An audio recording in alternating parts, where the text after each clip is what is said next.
بسم اللہ الرحمن الرحیم۔ خاص طور پر یہ جو ہمارا بر صغیر ہے، اس خطے کے اندر مذاہب کے درمیان کنٹراورشن بہت زیادہ ہے، تضادات بہت زیادہ ہیں، اور اس میں نفرت بھی بہت زیادہ ہے۔ بے شمار قسم کی نفرتیں ہیں۔ اس میں کھانے پینے کا مسئلہ ہے، جیسے کہ انٹچبلٹی ہے، اچھوت سسٹم ہے، ٹھیک ہے، ایک دوسرے کے برتن کو ہاتھ نہ لگانا، اور کوئی غیر مسلم جو ہے نا اگر کسی مسلمان کو کوئی کھانے پینے والی چیز دے تو مسلمان اسے اوائڈ کرتے ہیں، اس سے دور رہتے ہیں، اور اس پر بہت بڑے بڑے واقعات بھی گزر چکے ہیں، میں نام نہیں لیتا۔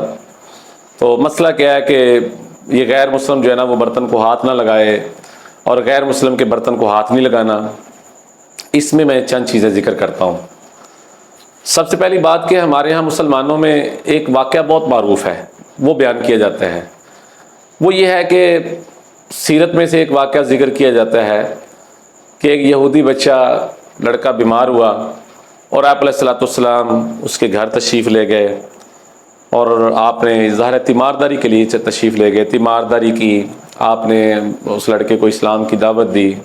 اس لڑکے نے اپنے باپ کی طرف دیکھا، باپ نے کہا کہ محمد صلی اللہ علیہ وسلم کی بات مان لو۔ وہ لڑکا اس نے کلمہ پڑھ لیا، مسلمان ہو گیا، اس کے بعد اس کی روح پرواز ہوگی۔ معروف واقعہ ہے، سیرت کے جلسوں میں اکثر علماء اور واعظین اور خطباء اس کو بیان کرتے ہیں۔ لیکن بڑی معذرت کے ساتھ یہ صحیح بخاری کے اندر یہ واقعہ موجود ہے۔ واقعہ جہاں سے شروع ہوتا ہے تو اس کو اکثر طور پر بیان نہیں کیا جاتا ہے۔ تو حدیث یہاں سے شروع ہوتی ہے، کانا غلام یہودی یخدم النبی صلی اللہ علیہ وسلم، کہ یہودی لڑکا وہ آپ علیہ الصلوۃ والسلام کا غلام تھا، یعنی خادم تھا، سوری غلام کا لفظ نہیں ہے، یخدم النبی صلی اللہ علیہ وسلم، وہ آپ علیہ الصلوۃ والسلام کا خادم تھا۔ تو آپ مجھے بتائیں کہ اس سے کتنے واقعات، کتنے سارے نکات اور کتنے سارے مسائل کی سمجھ آتی ہے۔ خادم یہودی تھا تو ظاہر خادم کیا کرتا ہے، کیا خدمت کرتا ہے، کھانا پینا، ٹھیک ہے، یہ سارا کچھ، کھانا لے کے آنا، پانی لے کے آنا، آپ علیہ الصلوۃ والسلام کے کام کاج کرنا۔ تو اس سے انٹچبلٹی کی جو ہے نا اس کو جڑ سے ختم کرنا ہے۔ ہم کیوں نہیں ایک دوسرے کے برتن کو ہاتھ لگا سکتے؟ تو جب یہودی لڑکا آپ علیہ الصلوۃ والسلام کا خادم ہے اور آپ صلی اللہ علیہ وسلم کا خدمت گزار ہے تو اس میں تو کوئی مسئلہ نہیں ہے۔ اس سے ریلیٹڈ چند باتیں وہ سن لیں۔ وہ یہ ہے کہ آپ علیہ الصلوۃ والسلام سے پوچھا گیا کہ ہم اہل کتاب کے برتن استعمال کریں، آپ نے فرمایا نہیں۔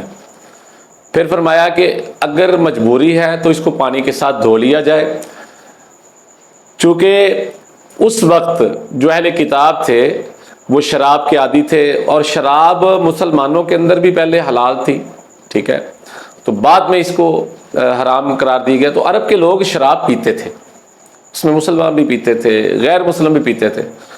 تو جب اسلام نے شراب حرام کر دی، مسلمان رک گئے، دوبارہ چونکہ جو اہل کتاب تھے ان کی روٹین میں بھی چلتی آ رہی تھی۔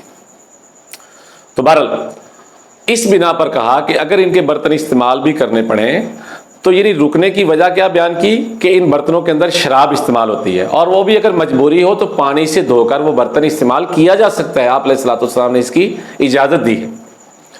تو بھائی شراب والا برتن صرف ضروری نہیں ہے کسی غیر مسلم کا ہو تو منع ہے۔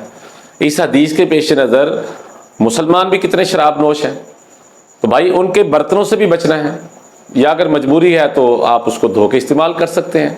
ہوٹلوں میں مسلمان بھی جاتے ہیں، غیر مسلم بھی جاتے ہیں، وہ ہوٹل کے برتن سارا دن دھلتے ہیں، سارے استعمال کرتے ہیں۔